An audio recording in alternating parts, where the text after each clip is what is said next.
Vamos ler alguns textos. O primeiro texto é um versículo muito grande que tem na palavra de Deus, que é João, capítulo 6, versículo 48. João 6, 48. Amém? O que diz aí? Pode ler mais alto agora, gritando para eu ouvir aqui. Eu sou o pão da vida. Agora vamos para o versículo 51. Eu vou ler então, que fica mais fácil para vocês. Diz assim: eu sou o pão vivo que desceu do céu. Se alguém comer desse pão, viverá para sempre. Este pão é a minha carne, que eu darei pela vida do mundo. Agora, eu vou ler para você o Salmo 1, que é um texto muito bacana, que tem tudo a ver com aquilo que a gente vai tratar hoje. Diz o seguinte, a gente pediu, né, na semana passada, na festa do Bion, para alguém recitar de cor alguns textos. Aí tentaram o Salmo 23, Salmo 1, e eu tive o privilégio, quando eu era criança, da minha mãe me forçar a decorar o Salmo 1. Mas graças a Deus que ela me forçou, porque é um texto que me vem à mente sempre que o Espírito Santo quer me dar um alerta. Vamos ler? Bem-aventurado o homem que não anda segundo o conselho dos ímpios, nem se detém no caminho dos pecadores, nem se assenta na roda dos escarnecedores, mas antes tem o seu prazer aonde? Na lei do Senhor, e medita na sua lei de dia e de noite. Pois ele será como uma árvore plantada junto aos ribeiros de água, que dá o seu fruto no devido tempo, e cuja folhagem não murcha. E tudo quanto ele faz é bem-sucedido, prosperará.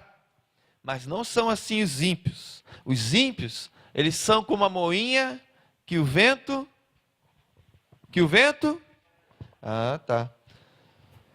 O vento espalha, o vento dispersa. Pois os ímpios não prevalecerão no juízo, e nem os pecadores da congregação do justo. Porque o Senhor conhece o caminho dos justos, mas o caminho dos ímpios perecerá. Cara, a tentação de ler esse texto e vir aqui com o dedo apontado em cima de todo mundo, inclusive de mim, é muito grande. A tentação de pegar esse texto bíblico e falar, cara, se liga. O caminho dos ímpios leva à morte. Isso é uma prova de que se você senta na roda dos escarnecedores, você vai para o inferno.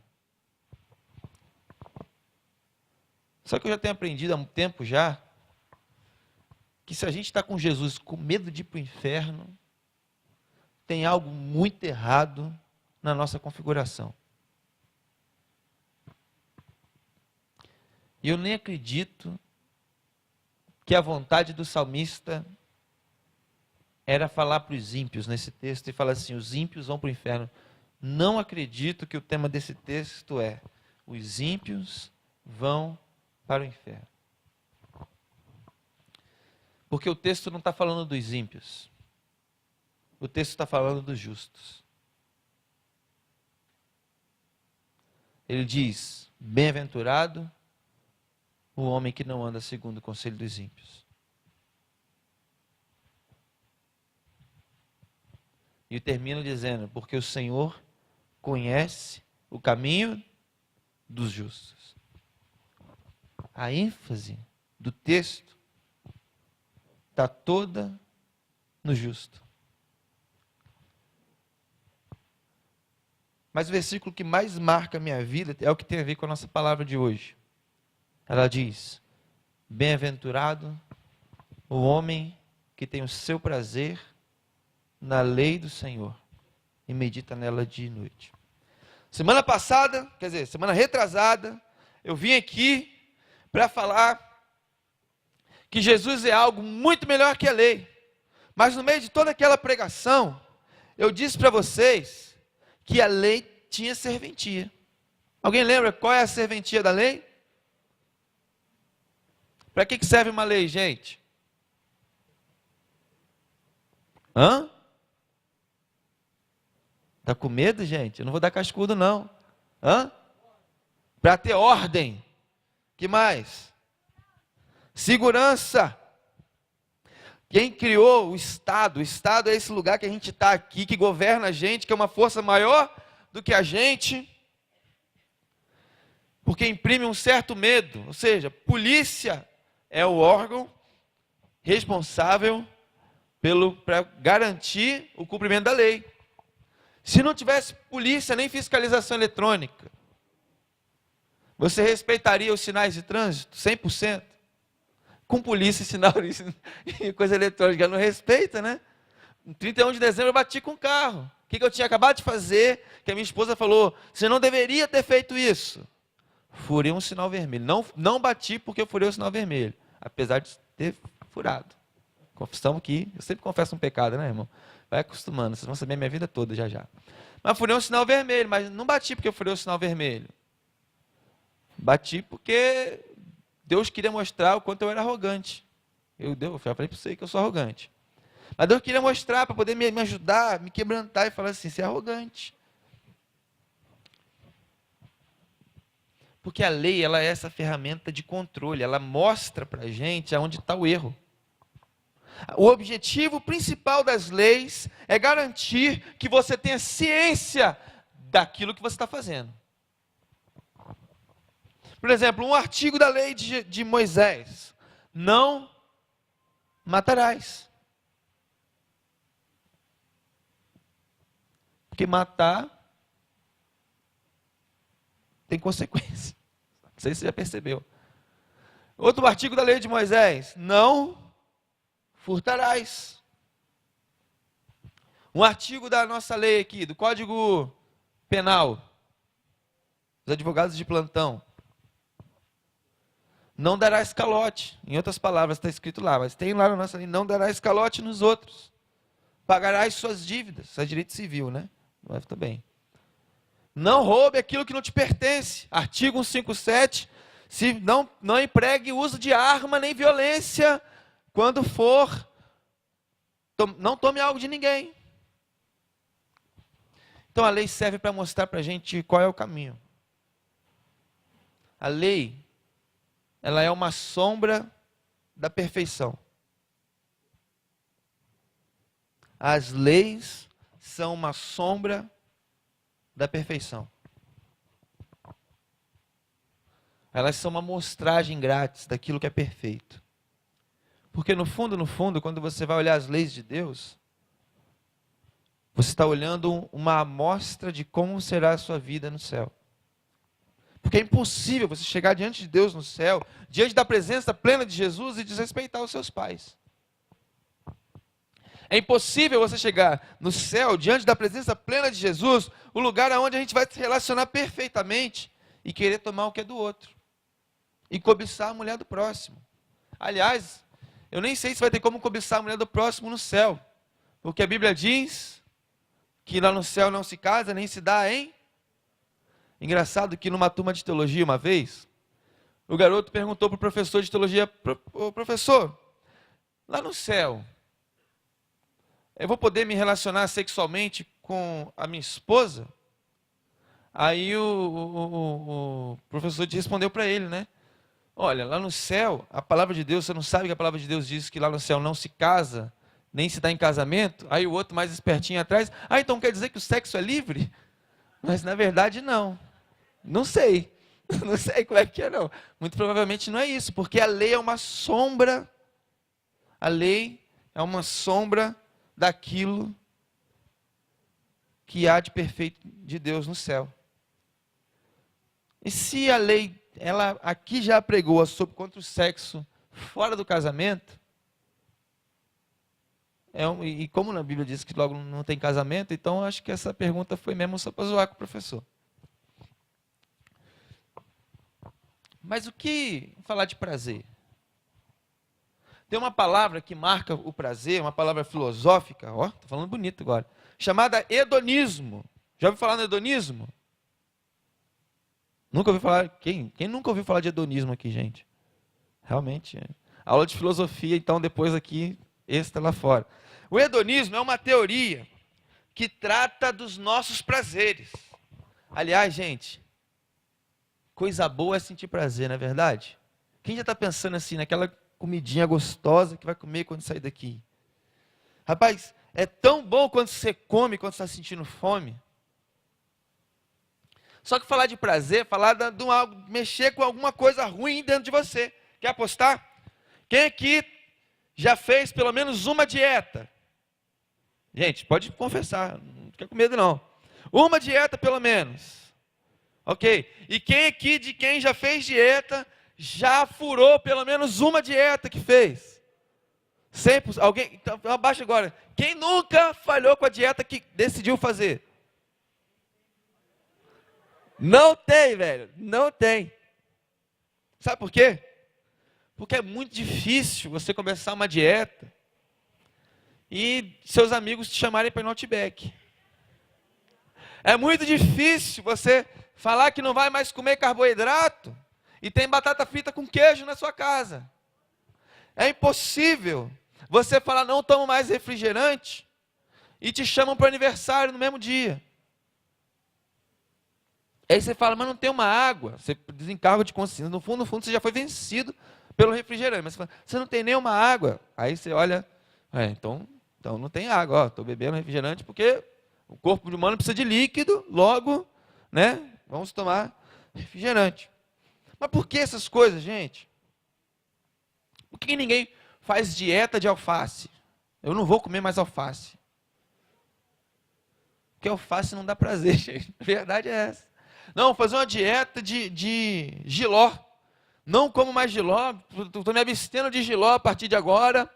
Tem gente que nasceu até hoje se abstém de jiló. Mas não come mais jiló. Por quê? Mas, gente, jiló é bom, cara. Jiló é bom. Eu gosto de jiló. Jiló é top. Não tem como. Pode ter todos os legumes do mundo na mesa. Se tiver jiló, eu boto. Um exemplo. Quem aqui já fez dieta de não comer quiabo babado?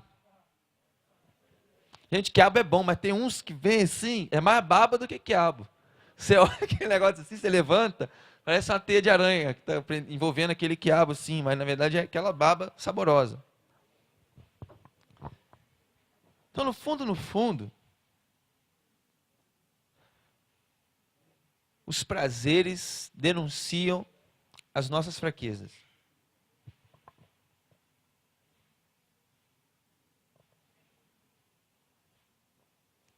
Quem nunca teve um pensamento assim, meio pornográfico, desculpa falar assim, está no Bill, né? Só tem maior de 2 anos aqui.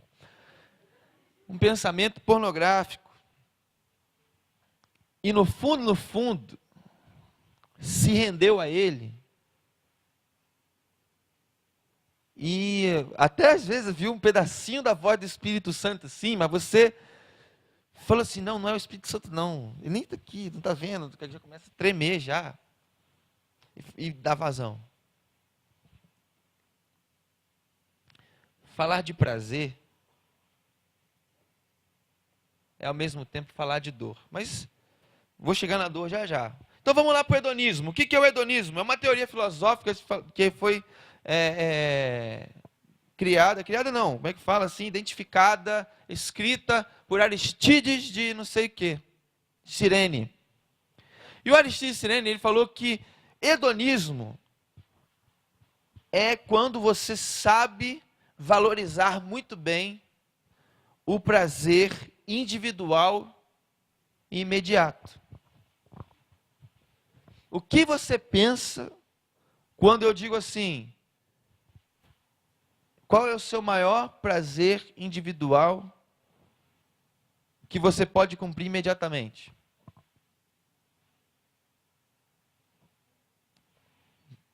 A criatividade é de vocês, não precisa falar não. Fica aí, guarda para você. E aí depois vem um tal de Epicuro. Pode ser o nome do seu cachorro a partir de agora. Epicuro. E ele desenvolve também o epicurismo. Né? Se você soubesse que prazer tem tanto nome difícil assim, você até abrir a mão, né, velho? Eu estou tentando usar esses nomes para ver se Mas o Epicuro também trabalha essa mentalidade. Aí vem um monte de filósofo vai falar de hedonismo. Mas tem um que é muito simpático, chamado Nietzsche. Quem já ouviu falar do Nietzsche, pelo menos, gente? Um dos maiores ateus que já existiu. O Nietzsche, ele não era só ateu, cara. Se fosse só ateu, cara, vamos falar, não estava bom não, mas estava melhor um pouco. O Nietzsche, além dele ser ateu, ele era um cara completamente mal-humorado. E ele achava uma besteira você discutir coisas como prazer e dor.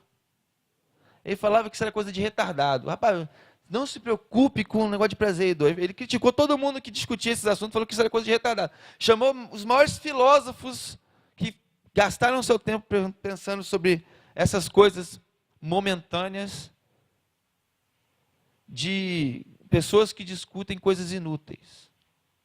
Ele falou que debater prazer é besteira. Isso que eu estou fazendo agora aqui presta para nada.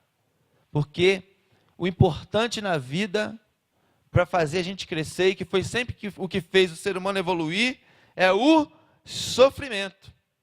E falar de prazer e dor é falar de uma parte do sofrimento. Porque prazer, gente, é um momento. Quem que sente prazer o tempo todo? E quem que sente dor também o tempo todo? Tem gente que tem um problema nos ossos aí e tal. É possível que nessa fase da vida esteja sentindo bastante dor. Mas o Nietzsche fala que debater momentos de prazer, se prazer é bom, se dor é bom, se é ruim, para ele fala que isso não modifica a estrutura do ser humano. Aí você fala, então por que você vai falar de prazer hoje? Está falando de prazer hoje, Tiago? Porque o Nietzsche talvez estivesse certo para ele. Mas quando a gente entra na nossa realidade de relacionamento com Deus, no fundo, o prazer e a dor influenciam completamente na nossa caminhada. Outros dias eu estava fazendo um discipulado, e o discípulo aí veio contar pelo menos 5 coisas completamente assustadoras que estão acontecendo na vida dele nesse momento. Pelo menos 5 coisas. E dentro dessas 5 coisas, uma envolvia uma doença, duas envolviam doença, outra envolvia relação de pai e filho, outra envolvia problema financeiro, não necessariamente financeiro, mas medos causados por questões financeiras. E aí você fala assim, pô, beleza, o discipulado hoje, o que tem no discipulado hoje aí? Porque às vezes a gente chega assim, pô, como é que foi o discipulado? Aí a pessoa fala, pô, tudo bem. Aí eu falei, pô, beleza, acabou o discipulado. Porque a pessoa já tá bem para fazer discipulado para quê, né? Então, amém, me discipula então hoje. Mas eu brinco assim, mas quando veio 5 de uma vez assim, eu tremi na base, irmão. Confesso para você. Mas o mais interessante nesse discipulado foi que quando a gente está sob ataque de dor, de notícias tristes, de notícias ruins, a nossa fé fica vulnerável. A gente não perde a fé, não. Acho que não chega a perder, não. Mas no fundo, a nossa fé fica vulnerável.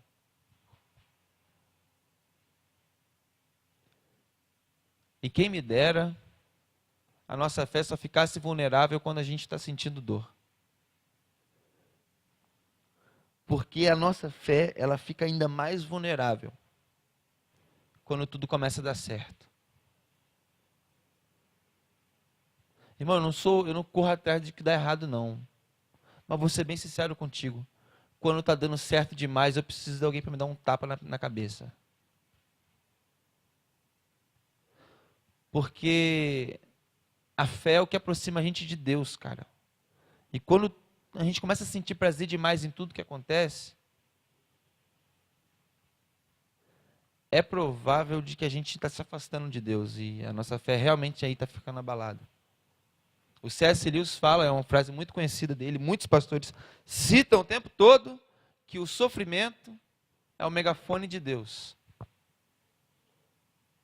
Está todo mundo tranquilão, vivendo a vida, levando do jeito que pode, deixando para orar só na hora do almoço, na hora da janta, até vir o câncer. A família está levando do jeito que dá, não está tão unida assim, não se conversa tanto, até falecer alguém querido.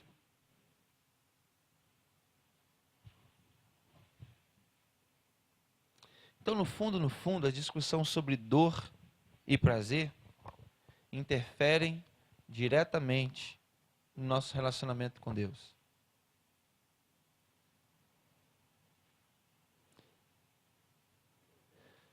E quando eu falo de hedonismo, eu começo a identificar que existe uma cultura de hedonismo implantada na nossa sociedade hoje. E eu sou capaz de dizer que existe uma cultura de hedonismo implantada dentro da igreja. Porque no fundo, nós, na maioria do tempo, estamos correndo atrás dos prazeres individuais e, de preferência, imediatos.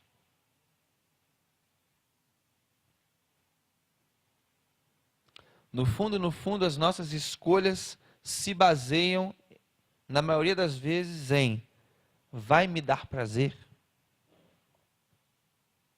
E a segunda pergunta é: vai demorar para me dar prazer?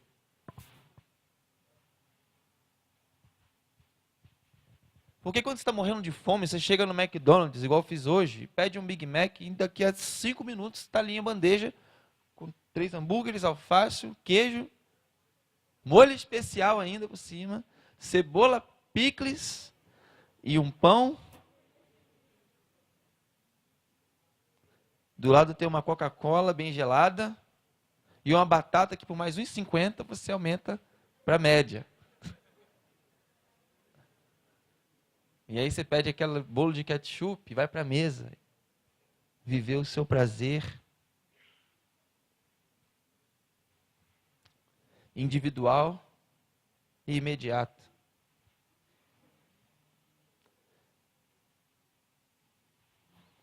Ou então, quando você está em casa, você fala assim: pô, uma fome aí, rapaz, não sei o que eu faço. Aí tu lembra que tu tem aquela pipoca de micro-ondas, tu programa 2 minutos e meio. Fosse antigamente, você pedia: mãe, faz um negócio gostoso para eu comer. 2 horas e meia na panela ali, fazendo pé de moleque. Hoje não, 2 minutos e meio, tu bota ali no micro-ondas, pá. Ou então tu abre a geladeira, tem aquele pote de sorvete, pá, bota na mesa, pum, comeu.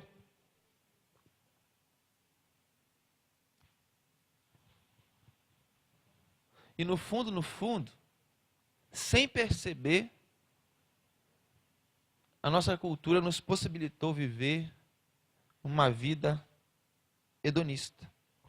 Porque se fosse só questão da alimentação, tava bom. Porque é bom, cara. Você tá com fome, na hora tem ali, tu vai, pá, come. No Éden era assim, Adão tava com fome, escolhe a árvore, filho. Aí ia lá e pum, pegava lá a fruta que ele queria.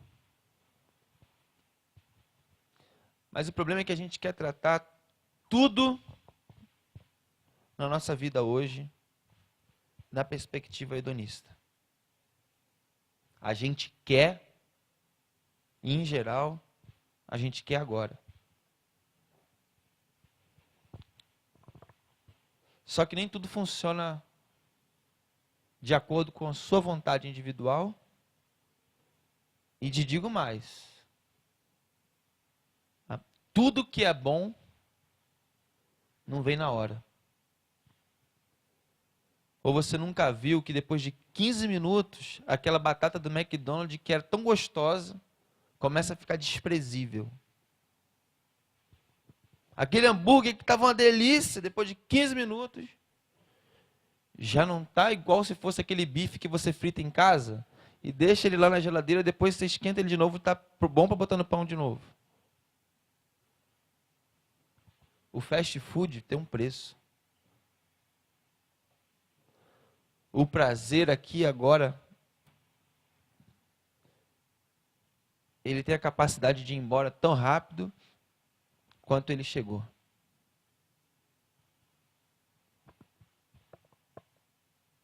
A cultura do hedonismo, ela está implantada no nosso corpo, nas nossas mentes, no nosso coração e na nossa alma.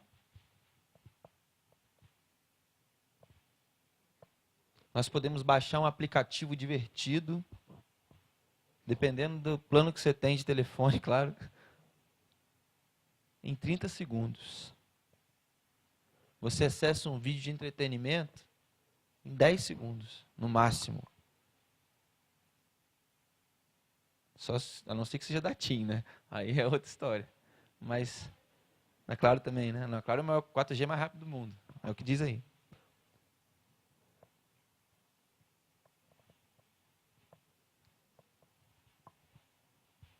A gente está ficando mal acostumado, gente. Será que se você orar em 10 segundos, Deus responde? Mas a gente está tão acostumado a fazer as coisas em 10 segundos que a oração entra no bolo também, não é não? Vamos ser sinceros aqui. Eu já tive oração de 10 segundos respondida. Mas não é toda hora, não. Acho que a oração é da TIM. Tem um tempo para você conseguir visualizar.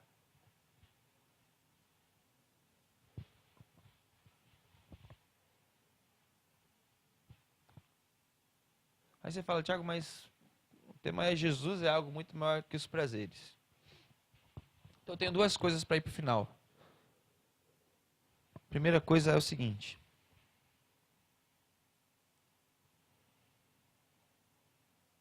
Hedonismo é um problema. Mas prazer não é problema. Eu não sei quem inventou que crente não pode ter prazer. Eu não sei quem inventou que crente não pode ver TV, né? Dependendo, não deveria mesmo não, mas no fundo, existe, junto com a cultura de hedonismo, duas culturas destrutivas. A primeira é que crente não pode ter prazer. E a segunda é que dá para ser crente e desfrutar dos prazeres do mundo. Rapaz, você quer me matar, me forçar a virar para você assim, cara, vem para a igreja. Na igreja também a gente se diverte. A gente canta, a gente dança, a gente pula. A gente serve a Jesus de um jeito, mas a gente também se diverte. A gente é crente, mas se diverte também. Irmão, outro dia uma freira falou isso para um amigo meu. Olha, vem para cá, para o culto aqui e tal. Que aqui também a gente é crente, mas a gente também se diverte. Irmão, não estou dizendo que freira não se diverte, não. Mas no sentido que ela falou, cara, não cola, velho. Eu ia olhar para a feira assim, fazendo o quê, velho? Jogando buraco? Sei lá, velho. Não sei o que vai. Mas eu não tô, cara. Eu não tô mais nessa vibe de querer ficar provando para o mundo motivos carnais pelo qual ele deveria vir para a igreja. Porque o que vai atrair as pessoas para ter um relacionamento com Deus não são os nossos recursos carnais. A gente faz festa porque a gente é divertido, gente. A gente é gente gosta de festa. Deus gosta de festa. Quando se arrepende um pecador, tem uma festa onde?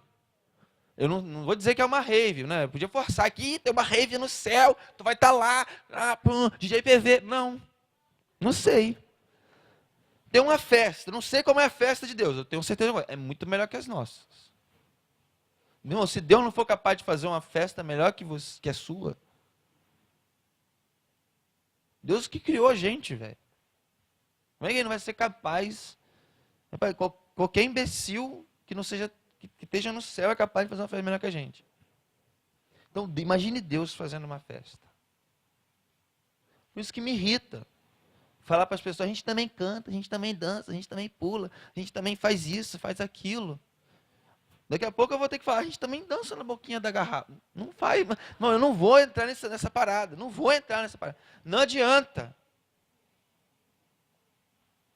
A nossa mensagem para as pessoas, quando nós realmente queremos trazê-las para Cristo, é João, capítulo 6, versículo 48. Nós temos o pão da vida.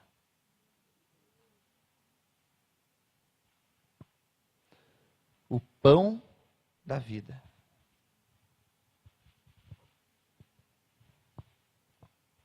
E o pão da vida, aí eu sou obrigado a dar uma concordada com Nietzsche, que fala que discutir prazer e dor não é burrice totalmente, igual ele fala, mas também não é o ponto. Porque para você não ter a sua fé abalada na sua caminhada, diante de tantos momentos de prazer e de dor, a única certeza que você precisa ter é que você comeu o pão da vida. O pão da vida é como se fosse, meu irmão, como é que eu posso dizer assim? Tem coisa que você come, mata a sua fome. Mas tem coisa que você come que muda a sua vida. Costela com barbecue. É diferente de comer arroz com feijão. Você fica pensando naquela costela ali, mês inteiro, costela, costela, costela. Você fica juntando as moedas. Eu fico acumulando valor no meu vale-refeição. Comer uma costela. Rapaz, essa semana eu fui na Tijuca, tem um restaurante lá na Marise Barros, chamado Sabor na Medida, do lado da Veiga. Quem estuda na Veiga, aproveita. Sabor na Medida. Cara, o cara que trabalha naquele restaurante, eu falei pra ele, o Japinha, tu faz um cupim, meu irmão, que eu nunca vi esse cupim na minha vida. Derrete, assim. Você pega o cupim, ele se desfaz na tua mão, some. Se você não comer rápido, já era. Tem coisas que a gente saboreia na vida que a gente eterniza. Mas tem uma coisa que a gente pode saborear na vida, que não é a gente que eterniza, ela já é eterna. É o pão da vida. Quando eu quero dizer para alguém que ele precisa, não é que eu quero que ele venha, ele precisa vir para a igreja, é porque no fundo eu estou dizendo para ele assim, olha, não importa se a gente é mais legal, se a gente é mais chato, porque por anos a igreja conseguiu ser mais chata que o mundo.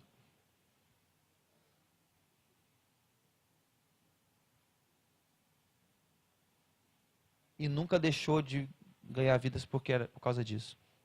Porque não se trata do quanto nós somos legais. Se trata do pão da vida. É claro que nós somos legais às vezes, porque a gente é legal mesmo, pô. Não tem como, o Darlan veio para a igreja, o cara já era legal, ele quando converte, ele tem que deixar de ser legal por causa disso? Não, ele só precisou comer o pão da vida. Para que a partir de agora, ainda que ele morra, a vida já está nele. A diferença é que a gente fala assim, Tiago, beleza, eu comi o pão da vida, eu posso fazer qualquer coisa que a vida já está em mim? Não está em você. Se você está pensando em fazer qualquer outra coisa que não seguir firme na direção de Jesus, você não comeu. Não comeu. Não comeu o pão da vida.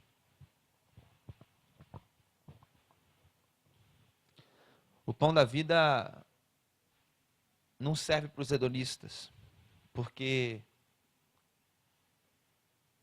o pão da vida não é individual. Não dá para você comer o pão da vida individualmente. Eu vou comer um pão da vida na igreja, depois vou sumir, porque eu não quero relacionamento.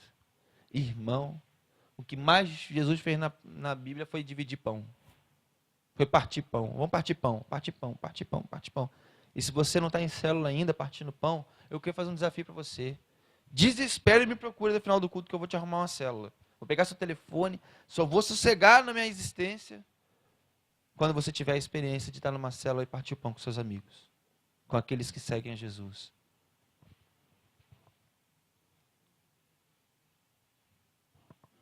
Eu ia ler aquele texto de Coríntios, acho que é capítulo 6 também, a partir do versículo 12. É um versículo muito conhecido. Quer apostar? Todas as coisas me são lícitas, mas nem todas me convêm. Eu quero encerrar explicando o contexto de onde foi dito esse texto. Sabe onde esse texto foi lido? Foi lido em Corinto, que é a carta de Paulo, primeira carta aos Coríntios. E em Corinto,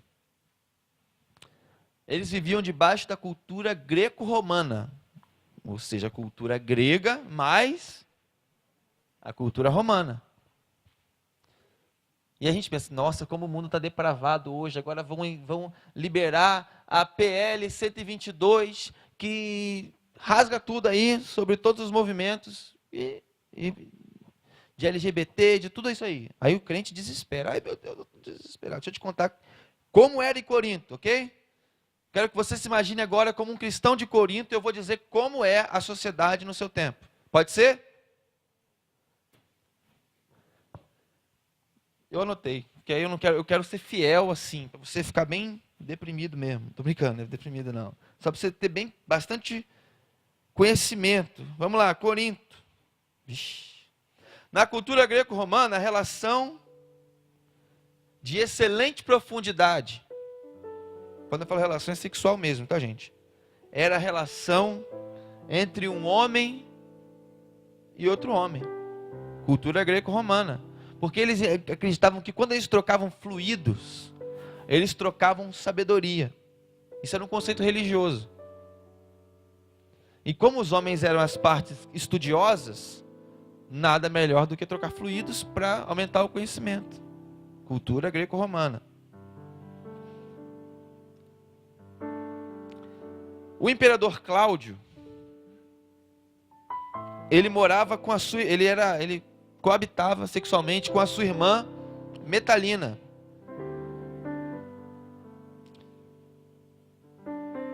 Aliás, não, esse era o Calígula, que vivia com a sua irmã Drúzila. O tal do Cláudio, com a Metalina, ele dormia de noite, a esposa dele saía de madrugada, enquanto ele dormia, se prostituía e voltava. E o que se dizia sobre ela é que ela voltava para a cama dela com o cheiro do pecado entre uma parte dela, do corpo. Nero, conhece? Já ouviu falar do imperador Nero? Ele tinha constantes relações sexuais com a sua mãe, Agripina. E aí ele se casou com um sujeito castrado, porque era muito comum o imperador romano aparecer acompanhado nas solenidades da sua esposa, de um lado, do seu braço, e do outro com seu menino. O imperador, não estou falando dos escondidos ali nos bueiros na esquina, não. Júlio César era amante de Nicomenos, o rei da Bitínia.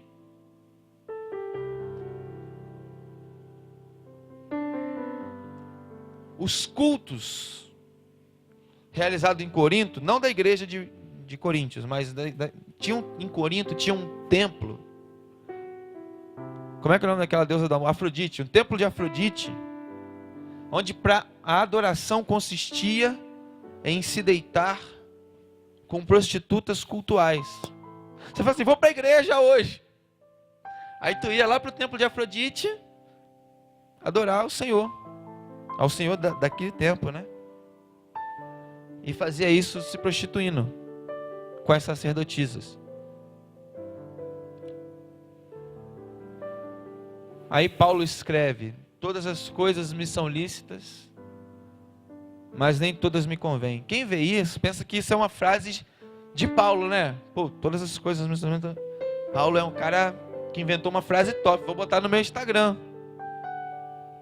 Só que no fundo, quando a gente olha esse contexto, muito provavelmente, maior probabilidade que qualquer outra teoria, sabe o que Paulo está dizendo?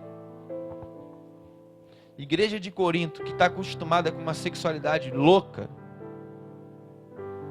está acostumada a ver essa zoeira toda aí. Antes de falar isso, eu quero lembrar uma coisa. Tem Charles Berkeley, é um teólogo, ele diz que a única novidade que o cristianismo trouxe mesmo para aquela época de Paulo é a pureza sexual. Voltando agora. Quando Paulo diz todas as coisas me são lícitas, ele está dizendo para um povo que está tão acostumado a viver uma sexualidade louca para a gente, mas para eles super normal, algo completamente cultural. Paulo está dizendo assim: vocês me dizem, todas as coisas me são lícitas, mas eu respondo, nem todas convêm. Vocês são igreja. Porque tem gente que pega esse texto e usa ele de desculpa para falar assim: não, pode fazer qualquer coisa, que tudo é lícito. Mas no fundo, Paulo não está dizendo que tudo é lícito. Ele está respondendo para um povo que achava que tudo era lícito, que nem tudo convém. Que é que nem falar assim: olha, comer arroz é bom, mas comer arroz é ruim. Não é ridículo falar isso? Assim como é ridículo como quem interpreta esse texto como se Paulo estivesse falando bem e mal da mesma coisa. Paulo está falando mal, sim. Está dizendo, tem coisas que vocês são crentes, para vocês não convém. Dá prazer, né? Mas não convém. Por que não convém? Porque para nós convém comer o pão da vida.